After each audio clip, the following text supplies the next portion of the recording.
Ah.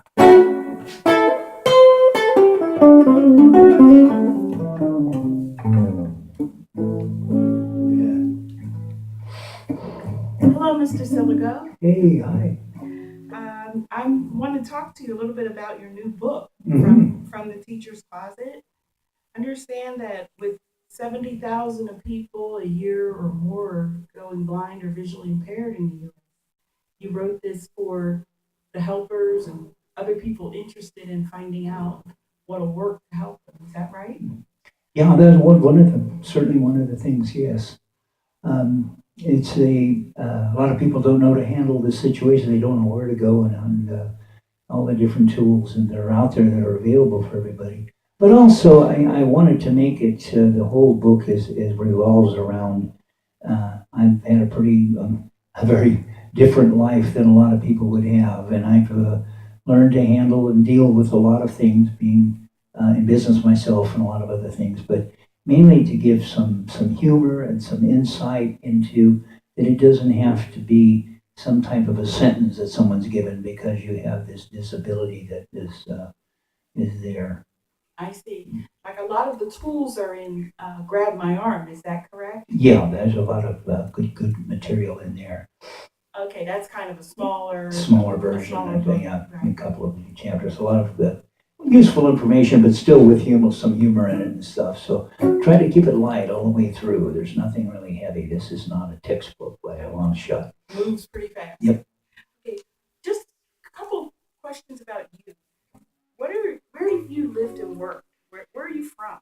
Well, I was born in California. Had an interesting life growing up. I was kidnapped when I was 2.5 years old, so that's all in the book. There's a lot of different things that are raised up in all over the country in a lot of different places, and around the world a couple of times too. Thank goodness, and really have tried to experience as much as I could from this life around us. There's so many wonderful things to do, and sometimes your challenges make you do things that you didn't really think you were going to do. So there's a lot of that in there too, as far as the different experiences that I've had. And like I say, a lot of stuff is pretty interesting because it's not something that the average blind person would have done. So you're looking to create an inspirational piece. Is that right? Yes, I think so. Inspirational in the sense of look at the, you don't have to feel that this is something that puts your life in a drawer where you can't, still experience all these wonderful things around you. And there's everything in there from literally from music, cooking to business things that I've done, but again, many little insights and stories with a lot of just basic humor between people, the human experience. Well, since music and the book doesn't define you completely, tell us about your wider perspectives on life. What do you give to the people that come to you for music or advice? What do you give them to take away? Well, I think I can draw on a lot of those experiences I had since I started teaching when I was probably 13, 14 years old. I didn't realize I was. I worked with some Native American from place up near Klamath. We lived at the mouth of the Klamath River, and I did a lot of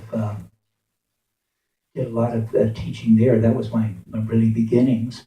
And then, but as I learned, the challenges that I learned too at one time, I wanted to play everything I could get my hands on, and still do play a ton of different instruments. But I think the experience of music itself is such a great leisure skill, whether you do anything with it or not, whether you play, for money or whatever. I've been fortunate to make a good part of my living for all my life playing music. So the other things on the side would really have made for a great quality of life for me. But I love people. I love working with people. I like to see people win. I like to see people get better and feel good about themselves, self-esteem and so on. And I'm talking about people just, people with 20/20 vision. This is not just a blind thing. This is something that everybody, and I believe that we all have that there. It's just a matter of pulling it out. That's great. Uh, on another note, can you tell us a little bit about your guitar? Oh, this is I call this one the beast. I've got a bunch of them. I owned some music stores at one time in my life and put in a lot of trade-ins and and so on. This is a Gibson L5. I got it's one of my favorite guitars. It's got a very big, fat sound. I play by myself a lot, and when I play by myself, I have to play my own bass lines and so on. So it's got a big, warm, big, fat sound. It's great for when you're playing by yourself. That's But great. you can play a lot of different kinds of styles, and I love all music. There is no bad music. There's music that's played badly, but there is no bad music. Many times in your career, you've worked with all types of students and even helped students with various disabilities Mhm. find ways to play their music. Tell us a little bit about that. Well, one of the things I've been blessed with is this ability to. I don't just have to go in the front door. I can go in the back or through a window or down a chimney or down a coal chute or whatever to get it done.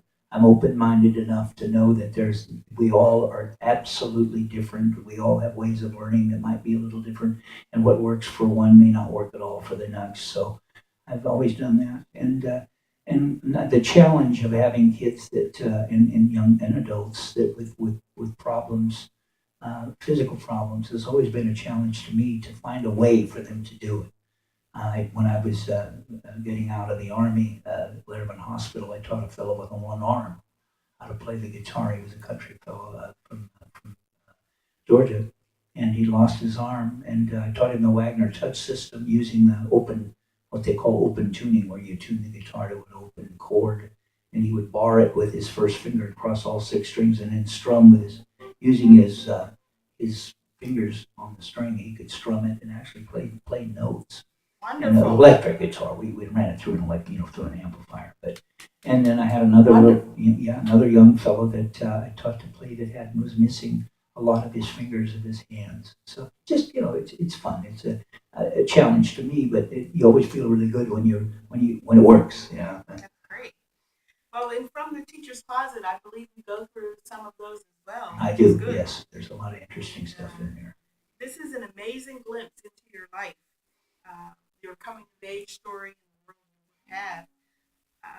I want to know what other things have you written?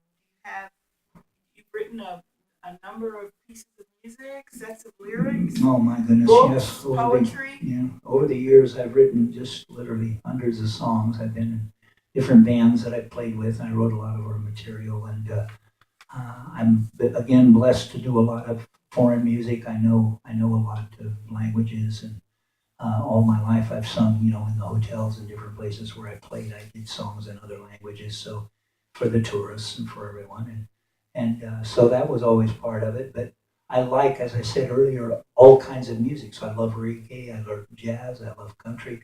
I just love it all. So I belong to the California Bluegrass Association, play a little banjo and flat picking guitar, but I love jazz. So it's there. So everything as you write, that was where you draw from. Is all these things, and I love to write. I love lyrics. Lyrics have always been my one of my weaknesses. I just love really good words. Good lyrics. Well, Mr. Silico, Mhm. you're a conductor, composer, restaurateur, one-man band, author. You've got a roller coaster of a mystery tale from the teacher's closet, and all the information people need to work forward and grab my arm. So, uh, what we want to know is what can we expect from you in the future? What are we looking for coming forward? Well, I'm working on some novels, and I have actually one that I've a very good one that I've written. It involves a blind fellow working on the ships and a musician, and a love story and mystery, and gets involved in some intrigue with the Middle East and a kidnapping of all kinds of things. So, and all of these books, I have another one that I'm finishing right now, which is a real, I think, an awfully good plot having to do with an aircraft where people are trapped in it and are flying without pilots. And it's I don't know. There's just fun to do, and the poetry too. A lot of different poems, and I published a lot of articles and things published across the country and even internationally about professional things, of course. This teaching is one of my first loves. But the creative part of it, I find I get lost. I'll get into it, and it's time has gone by, by the hours, and I didn't realize it. But it's fun. And you feel good. You do something, look, hey, that wasn't too bad. I wrote that. Every once in a while, you read something and no, that wasn't, and I don't want to. I Don't wanna think I'll see it do that again. one again. Yeah. Well, this is just wonderful. Thank you so much, Oh. Mr. Sildo, and we're going to